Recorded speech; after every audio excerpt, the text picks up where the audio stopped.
Le chef du peuple, le président élu. En direct de l'aéroport de Lissala, Lissala est tombé. Lissala est tombé sans résistance. Le président Martin. Je vous avais dit, Lissala est tombé. Lissala n'appartient à personne. Lissala est tombé, bénédiction. Bénédiction. Le chef coutumier. Lissala est tombé. Lissala est tombé. Nous sommes ici avec M. Fallou. Lissala est tombé. On est juste au niveau de l'aéroport. Le véritable Igwe s'appelle Martin Fayoulou. Lissala Jamaïque. Le Igwe s'appelle Martin Fayoulou.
Bandeko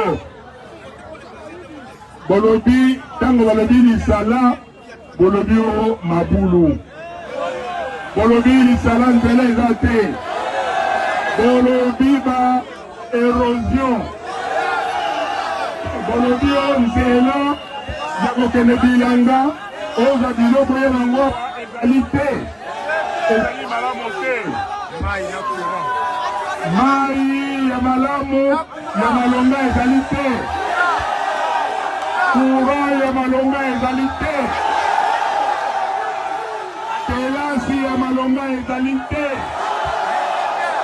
soin de santé mpona okende otala minganga balobi nanga ke bainfirmier baza na grève bafuti bango te bano soki mbula boni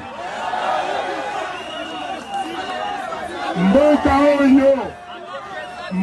oyo balobi awa toza na Équateur toza na poumon ya mboka oyo poumon ya mokili oyo tozali eske bato bakoki kokufa nzala awa na Mongala eske bato bakoki kokufa nzala awa na Lissala bandeko na ngai eske moto moko oyo bato like ata nini bakamata mbongo ya leta bagwora yango bango moko eske salemaka gratuité ya enseignement balobi bomoni yango bapapa bamama eske boyeli kofuta lisusu kelasi ya bana te tozali kofuta na ndenge nini baza kokosa bato, bazali kozwa mbongo soki wapi mpona kokosa bato. Balobi ke bamama bapapa bazali kofuta lisusu te, klase ezali ya ofele lokuta.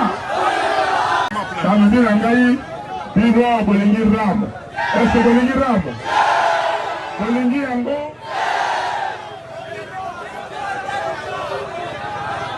olobi nini bamiyibi rame ezaliki moyibi.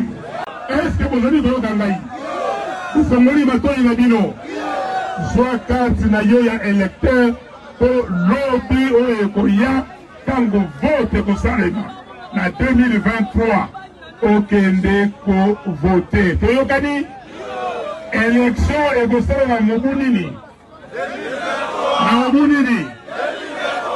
Eske tokondima ke bapusa yango musika, tokondima yango moto moko te akosa bino. Oh non, seni boye tolobi ke 2023 oyo ekoya eya élection, il faut esala nini? Il faut esala nini? Mais élection ya malonga eza boye te.